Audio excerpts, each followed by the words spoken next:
आज हामी वायुको बारेमा पढ्नेछौँ। विन्डलाई तीन भागमा विभाजन गरिएको छ। Primary wind, secondary wind and tertiary wind. यहाँ तिमीहरूको नक्सामा विन्डलाई कति भागमा विभाजन गरेर कता कता कुन कुन दिशातर्फ यो बहन्छ यहाँ देखाइएको छ। सर्वप्रथम हेर, माझमा equatorial low pressure belt 5 degree नर्थदेखि 5 डिग्री साउथ। त्यसपछि आउँछ नर्थ इस्ट ट्रेड विन्ड अनि साउथ इस्ट ट्रेड विन्ड। तर त्यसको डाइरेक्सन के छ? अपोजिट डाइरेक्सनमा त्यसको एरोले देखाइरहेको छ, अपोजिट डाइरेक्सनमा छ। त्यसरी नै subtropical polar high pressure नर्थमा पनि छ, साउथमा पनि छ। अनि त्यसपछि आउँछ north west westerlies, south west westerlies. Subpolar low pressure belt, subpolar low pressure belt नर्थमा पनि छ। Polar easterlies and the polar easterlies north र साउथ दुईटैमा छ। अनि त्यसपछि आउँछ अन्तमा 90 डिग्रीको छेउमा छ तिमीहरूको Arctic and Antarctic high pressure belt. Okay, त यो प्रेसर बेल्टहरूमा कस्तो प्रकारको वेदर हुन्छ, के असर पार्छ र प्राइमेरी, सेकेन्डरी र टर्सरीमा कस्ता कस्ता वायुहरू छन् त्यो हामी विस्तारले एक एक गरी पढ्नेछौँ। त सर्वप्रथम आउँछ वाणिज्य वायु अथवा ट्रेड विन्ड। ट्रेड विन्ड भनेको के हो त भन्दाखेरि नियमित रूपले एउटै बाटो भएर बहिरहने वायुलाई के भनिन्छ? ट्रेड विन्ड भनिन्छ। यो 5 डिग्रीदेखिको लिएर 35 डिग्रीसम्मको उत्तर अनि दक्षिण अक्षांशमा के गर्ने गर्छ? बहने गर्छ। यो नियमित रूपमा निर्दिष्ट दिशामा बहने हुनाले गर्दाखेरि यसलाई के भनिएको हो? ट्रेड विन्ड भनिएको हो। त यो उत्पत्तिको कारण के हो त भन्दाखेरि निरक्षीय अञ्चलले प्राय वर्षभरि नै त्यहाँ के हुन्छ? सूर्यको किरण लम्ब रूपले पर्छ। अनि अन्य अञ्चलको तुलनामा निरक्षीय अञ्चलमा जलीय वाष्पको मात्रा पनि के छ? अधिक छ। अधिक जलीय वाष्प हुनाले यो वायु हलुङ्ग हुन्छ र यो अन्य अञ्चलको चाप कम्ती हुन्छ। त्यसरी नै आवर्तनीय बलको कारण अथवा फ्रिक्सनल ड्र्याग है, घर्षणीय तनावले गर्दाखेरि पनि यहाँनिर के हुन्छ त? यो निम्नचाप सृष्टि हुन्छ। यसकारण निरक्षीय अञ्चलमा सधैँ निम्नचापको स्थिति हुन्छ। वायु निरन्तर रूपमा उपक्रान्तीय उच्च चाप वलयदेखि निरक्षीय निम्नचाप वलयतिर प्रभावित हुन्छ। ओके, त्यसपछि आउँछ कोरियोलिस बल। यो कारण वायुको दिशामा परिवर्तन आउँछ। यहाँ आउँदाखेरि चाहिँ तिमीहरूले फेरलको सूत्र याद गर्नु पर्यो। फेरलको सूत्र अनुसार के भनिएको छ भन्दाखेरि पृथ्वीको माझमा यसको गोलाइ ठुलो छ अनि उत्तरी ध्रुव र दक्षिणी ध्रुव अथवा नर्थ पोल र साउथ पोलमा यसको गोलाइ के छ? सानो छ। त्यसो हुँदा मध्यमा यो स्पिडले बहन्छ र जब स्पिडले बहन्छ अनि स्पिडले घुम्छ, अघि पृथ्वी स्पिड घुम्दाखेरि चाहिँ के हुन्छ त भन्दाखेरि त्यहाँनिर आएको वायु चाहिँ डिफ्लेक्ट हुन्छ। जुन दिशामा बढ्दैछ त्यसले अर्को दिशा पक्रिन्छ। त्यसलाई चाहिँ के भनिन्छ? कोरियोलिस फोर्स भनिन्छ। अब भेलोसिटी यसको कति छ त भन्दाखेरि वाणिज्य वायु निरन्तर रूपमा दुवै गोलार्धमा प्रभाव हुन्छ, तर दुई गोलार्धमा जल र स्थल भागको अवस्थान के छैन? एकै छैन। त्यसकारण पानी र स्थल भागमा जुन चाहिँ वायुको वेग हुन्छ त्यो के हुन्छ? भिन्न भिन्न हुन्छ। र यसले के असर पार्छ त भन्दाखेरि वाणिज्य वायु शीतल अञ्चलदेखि न्यानो अञ्चलतिर प्रभावित हुनाले सामान्यतया यो वायु कस्तो हुन्छ? शुष्क हुन्छ। वृष्टिपात थोरै मात्रामा गराउँछ यसले। तथापि यो वायुले जहाँ समुद्र अनि महासागर पार गर्छ त्यहाँको जलीय वाष्प लिएर गएर त्यो क्षेत्रहरूमा चाहिँ फेरि केही मात्रामा के गराउँछ? वृष्टिपात गराउँछ। वाणिज्य वायुको कारणले यस्तो वृष्टिपात विशेष गरी महादेशहरूको पूर्वी भागमा हुन्छ, तर पश्चिमी भागमा भने के हुँदैन? वृष्टिपात हुँदैन अथवा त्यो वृष्टि छाया क्षेत्र जस्तो हुन्छ। महादेशहरूको पश्चिमी भागमा अल्प वृष्टिको परिणामले 30 डिग्री उत्तर अनि दक्षिण अक्षांशमा वाणिज्य वायुको प्रभाव पथमा केही जस्तो कालहारी डेजर्ट भयो हैन, डेजर्टहरू जहाँनिर छ, पश्चिमी अस्ट्रेलिया भयो हैन, उष्ण मरुभूमिहरू भयो, त्यो स्थानहरूमा के हुँदैन, वृष्टिपात धेर हुँदैन। अब दोस्रो आउँछ वेस्टर्लिज। यसलाई नेपालीमा भनिन्छ पश्चिमी वायु। पश्चिमी वायु भनेको के हो त? पश्चिमी वायु अर्को प्रकारको यो पनि के हो, नियमित वायु नै हो है। यो वायु उपक्रान्तीय उच्च चाप वलयदेखि उपध्रुवीय निम्न चाप वलयतिर के हुन्छ, प्रभावित हुन्छ।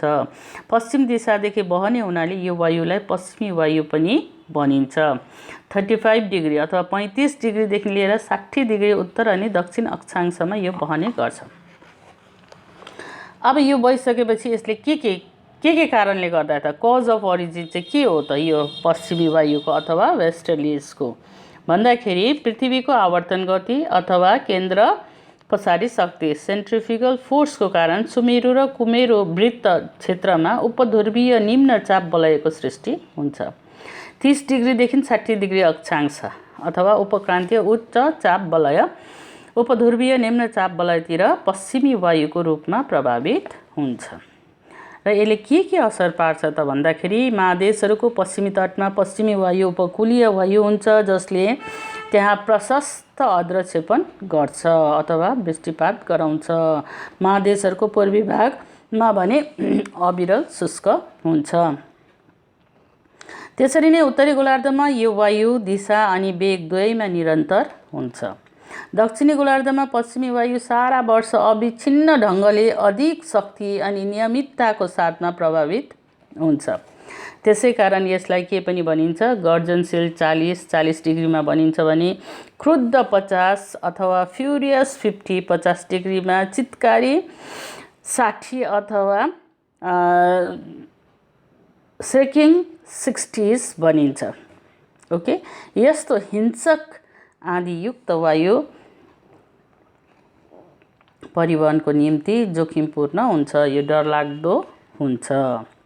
त्यसपछि आउँछ ध्रुवीय अथवा पोलर विन्ड, ध्रुवीय वायु। ध्रुवीय वायु सुमेरु अनि कुमेरु, यहाँ तिमीहरूको म्यापमा देखाइएको छ, नर्थ आर्टिक अनि अन्टार्कटिकमा उच्च चाप वलयदेखि सुमेरु वृत्त र कुमेरु वृत्तको उपध्रुवीय निम्न चाप वलयतिर प्रभावित हुन्छ।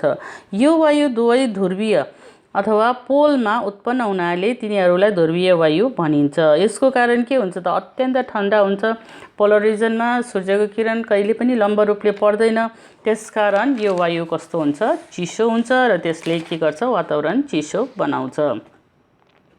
र यसको इफेक्ट के हुन्छ त, स्नोफल हुन्छ हैन, हिउँको आँधी आउँछ जसलाई ब्लिजार्ड भनिन्छ हैन, अनि ठन्डा गराउँछ यसले। त्यसपछि अर्को कुरो छ तिमीहरूको shifting of pressure belt. Pressure belt के पनि हुन्छ, शिफ्ट पनि हुन्छ। कसरी शिफ्ट हुन्छ त भन्दाखेरि सूर्यको आपतन गति अथवा एपरेन्ट मुभमेन्टको साथमा पृथ्वीको चाप वलयले पनि स्थान के गर्छ, परिवर्तन गर्छ। केले गर्दा, एपरेन्ट मुभमेन्टले गर्दा यसले के गर्छ, स्थान परिवर्तन गर्छ। पृथ्वीको आवर्तन गतिको कारण सूर्यको आपतन गति अनि उत्तरी गोलार्ध पनि उत्तरी गोलार्धदेखि दक्षिणी गोलार्धतिर अनि फेरि दक्षिणी गोलार्धदेखि उत्तरी गोलार्धतिर सर्छ। सूर्यको यो गतिको साथमा चाप वलयहरू पनि ग्रीष्मकालमा उत्तरतिर, यहाँ नक्सामा देखाइएको छ, ग्रीष्मकालमा उत्तरतिर अनि शीतकालमा चाहिँ के हुन्छ, दक्षिणतिर यो सर्ने गर्छ हैन। त्यसै कारणले गर्दा मौसममा परिवर्तन आउँछ, जस्तो समर सोलास्टिक हैन, सूर्य उत्तरायण हुन्छ, त्यति बेला के हुन्छ, समर सोलास्टिक हुन्छ। 21 जुन सबैभन्दा गर्मी दिन हुन्छ हैन। त्यसरी नै 22 डिसेम्बर विन्टर सोलास्टिक एकदमै ठन्डा दिन हुन्छ। र यसरी के हुन्छ त भन्दाखेरि यो परिवर्तन गर्छ, जसलाई चाहिँ के भनिन्छ, द शिफ्टिङ अफ प्रेसर बेल्ट भनिन्छ। यसैले ऋतु परिवर्तन पनि हुन्छ। ऋतु परिवर्तन हुँदाखेरि चाप वलय पनि सर्ने हुनाले तिनीहरूसँग सम्बन्धित अर्धक्षेपण वलय अथवा प्रेसिपिटेसन बेल्ट पनि केही मात्रामा के हुन्छ, परिवर्तन हुन्छ। त्यो हामी कहाँ देख्न पाउँछौँ त भन्दाखेरि 30 डिग्रीदेखि 40 डिग्री उत्तरी अनि दक्षिणी गोलार्धमा हामी के गर्न पाउँछौँ, यो देख्न पाउँछौँ। त्यसपछि आउँ हामी मनसुनल विन्डमा, अब मनसुनल विन्ड भन्ने बित्तिकै भारतवर्षको जलवायु नै के माथि आधारित छ? मनसुनल विन्डमाथि आधारित छ। र भारतवर्षको म्यापमा तिमीहरूले हेर्छौ दक्षिणमा 3 पट्टि के भएको छ? सागर र बेले अथवा खाडीहरूले के गरेको छ? घेरिएको छ। Arabian C, bay of Bengal and Indian ocean. त्यस कारणले गर्दाखेरि जहिले पनि यो मौसमी वायु यो एसियाको दक्षिण एसियामा के हुन्छ त के अरे दक्षिण एसियामा हाम्रो भारतवर्ष जुन चाहिँ अवस्थित छ त्यो स्थानमा उत्तरी गोलार्धमा छौँ होइन हामी। उत्तर पूर्वी गोलार्धको एसियाको चाहिँ दक्षिणी भागमा के हुन्छ त भन्दा त्यो समुद्रदेखि कतातिर बहन्छ? हिमालयतिर एकपल्ट बहन्छ मनसुनल विन्ड। अनि एकपल्ट हिमालयदेखि चाहिँ रिट्रिट अफ मनसुन भनिन्छ। हिमालयदेखि कतातिर बहन्छ? समुद्रतिर बहन्छ। त जब समुद्रदेखि हिमालयतर्फ बहिरहेको हुन्छ त्यति बेला के हुन्छ? समर पछि लगत्तै अब रेनी सिजन आउँछ। यो महिना पछि अब जुन जुलाईमा के हुन्छ? रेनी सिजन हुन्छ। त कसरी भएको त भन्दाखेरि त्यो दक्षिण पश्चिमबाट जब उत्तर पूर्वी दिशातिर बहन्छ, राइट साइड भएर बहन्छ, त बहँदाखेरि त्यसले के गर्छ त Arabian C, Indian ocean, bay of बेङ्गलबाट के लगेर जान्छ? बाष्प लगेर जान्छ होइन। र गर्मीले गर्दाखेरि के भइरहेको हुन्छ? बाष्पीकरण हुन्छ होइन त, इभापोरेसन हुन्छ। अनि त्यो लगेर गएको हुन्छ। अब गएर ठिक्कै कहाँनिर कन्डेन्स हुन्छ त? हिमालयको छेउमा जब ठोकिन्छ त्यति बेला त्यो कन्डेन्स हुन्छ। अनि अब नेक्स्ट मन्थमा के हुन्छ? त्यो वृष्टिपात गराउँछ यसले। र भारतवर्षको मौसमी जलवायु भएको हुनाले गर्दाखेरि यो मौसमी यो हावाले नै हाम्रो भारतवर्षको सिजन 4वटा सिजन परिवर्तन गर्ने हुनाले गर्दा यो हाम्रो निम्ति के छ? चिरपरिचित छ मौसमी वायु है। र यो रिट्रिट अफ मनसुन हुन्छ। फेरि नेक्स्ट टाइममा के हुन्छ? रिट्रिट अफ मनसुन हुन्छ। त्यति बेला चाहिँ हिमालयबाट फेरि जस्तो समर सकिन्छ त्यस्तै विन्ड कताबाट कता बहन थाल्छ? हिमालयदेखि फेरि भारतवर्षको ल्यान्डमा बहन थाल्छ। त्यो पनि उत्तर पूर्वदेखि दक्षिण पश्चिममा बहन्छ। र दक्षिण पश्चिममा बहँदाखेरि चाहिँ के हुन्छ त भन्दाखेरि केही मात्रामा विन्डले चाहिँ बे अफ बेङ्गलबाट के बोकेर जान्छ? बाष्प बोकेर जान्छ। अनि गएपछि दक्षिण भारतमा विन्टरमा पनि के हुन्छ? रेन हुन्छ। त्यसकारण वर्षमा 2 पल्ट रेनफल हुन्छ।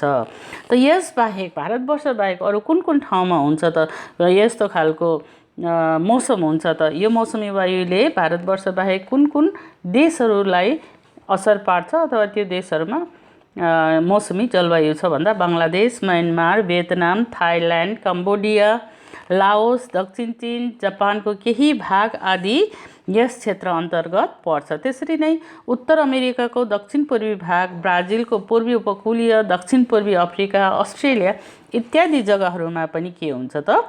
यस प्रकारको मौसम हामी पाउँछौँ।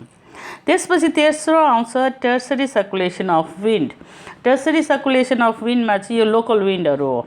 जस्तो कि लु गर्मीमा एकदमै जस्तो अब राजस्थानतिर अब होइन एक्सट्रिम क्लाइमेट जहाँ हुन्छ त्यहाँ लु लाग्छ, आँधी आउँछ, गर्मी आँधी आउँछ। त्यस कारणले गर्दाखेरि मानिसलाई सहन साह्रो हुन्छ। त्यसरी नै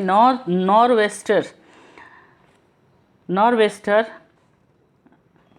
अर्को लोकल विन्ड हो जुन भूमिमाथि उष्ण अनि शुष्क वायुसँग समुद्रदेखि प्रभाव हुने आर्द्र वायु भेट हुन्छ। त्यहाँ बिजुली गडगडाएर के हुन्छ? पानी पर्छ होइन। अनि त्यसलाई के पनि भनिन्छ? बङ्गालमा हामी के भन्छौँ? कालवैशाखी भन्छौँ। त्यसरी नै म्याङ्गो सावर हुन्छ केरलामा, जरङ रङ रङ रङ सिधा पानी पर्छ, त्यसलाई चाहिँ के भनिन्छ? म्याङ्गो सावर भनिन्छ। त्यसरी नै एनाबेटिक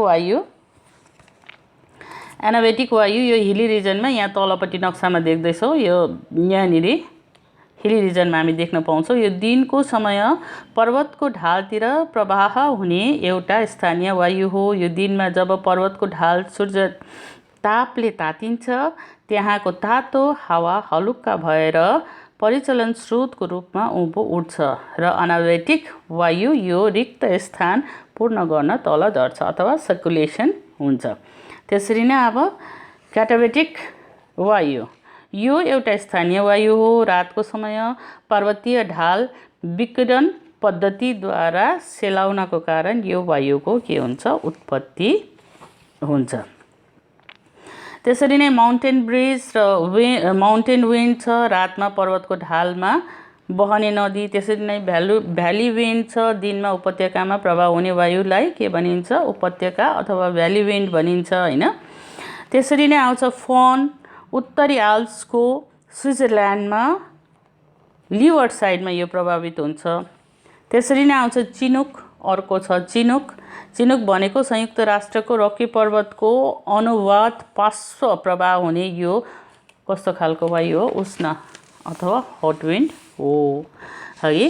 त्यसरी नै आउँछ तिम्रो कम्सिन, यो कहाँनिर आउँछ त भन्दाखेरि डेजर्टमा, सहारा डेजर्ट शुष्क अञ्चलहरूमा हामी पाउँछौँ।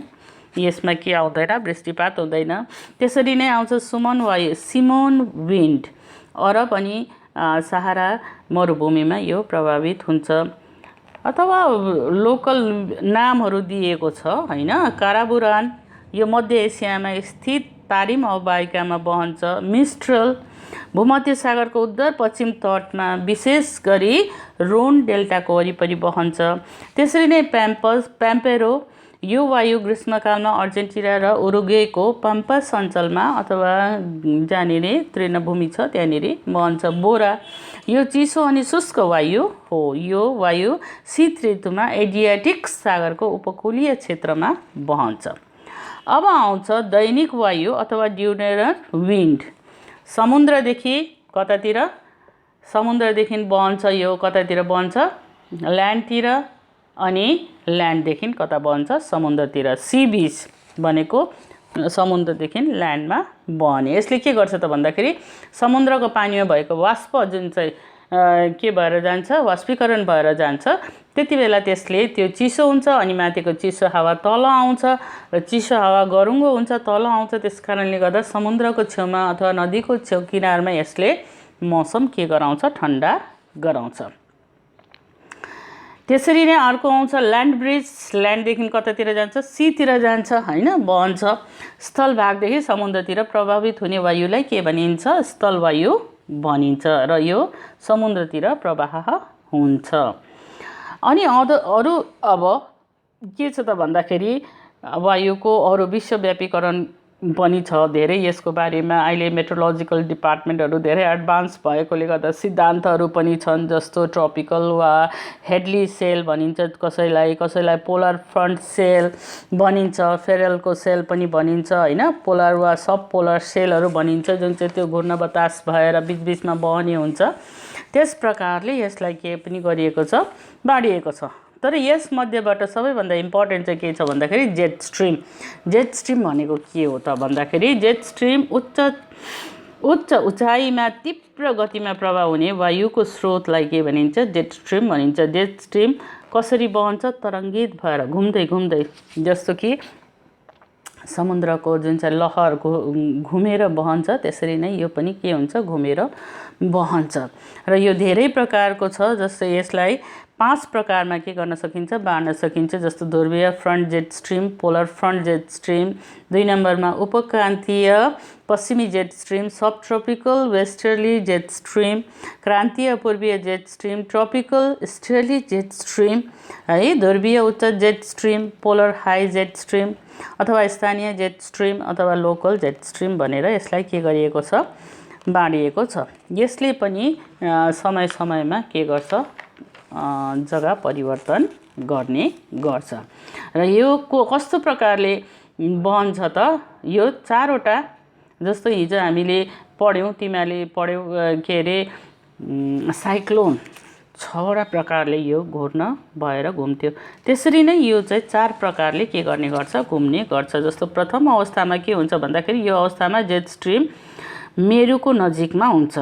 दोस्रो अवस्थामा के हुन्छ यो बीमा हेर, दोस्रो अवस्थामा के हुन्छ यो अवस्थामा जेट स्ट्रिमको सिधा पथ क्रमशः तरङ्गित हुँदै रूपान्तरण हुँदै जान्छ अथवा कर्व हुँदै जान्छ। तेस्रो अवस्थामा यो अवस्थामा जेट स्ट्रिम पूर्ण रूपले नागबेली जस्तो घुमौरो हुन थाल्छ। तेस्रो अवस्थामा यो एकदमै घुमौरो देखिन थाल्छ। त्यसपछि चतुर्थ अवस्थामा चाहिँ के हुन्छ त भन्दाखेरि जेट स्ट्रिमको अत्याधिक देशान्तरीय अथवा उत्तरदेखि दक्षिणतर्फ प्रभावित हुने तरङ्ग हुनाको कारणले गर्दा यो मूल धाराबाट अलग भएर चक्र चक्र अथवा सानो सानो गोलाकार भएर अलग अलग भएर के गर्न थाल्छ, बहन थाल्छ। बुझ्यौ त? र यसले वायुमण्डलमा के गरिरहेको हुन्छ, असर पारिरहेको हुन्छ। त्यसपछि आउँछ तिमीहरूको इम्पोर्टेन्ट कुरा छ एल निनो एन्ड ला निना भन्ने पनि यो नयाँ दुईवटा विन्डहरू छ। एउटा उष्ण छ, एउटा के छ, शीतल छ, र यो पनि तिमीहरूको निम्ति इम्पोर्टेन्ट छ। जस्तो कि एल निनो एक उष्ण समुद्री स्रोत हो। यो नियमित अवधि दक्षिणतर्फ इक्वेडरको तटीय क्षेत्रमा के गर्ने गर्छ, बहने गर्छ। यसको प्रथमपल्ट के गरिएको, चाल पाइएको यो विन्डको बारेमा कहिले हो भन्दा 1514 मा यसको बारेमा चाल पाइयो है।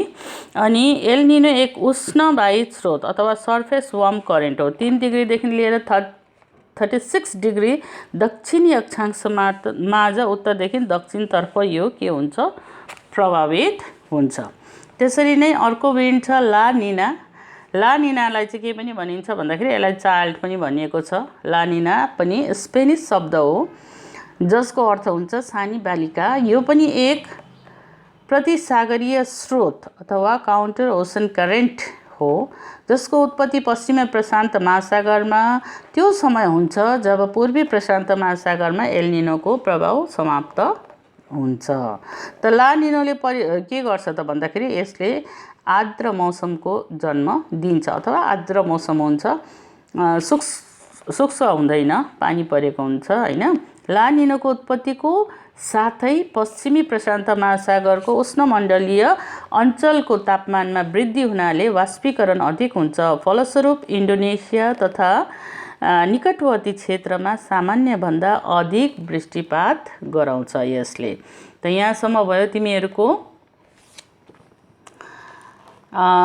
वायुमण्डलको विषयमा चर्चा। र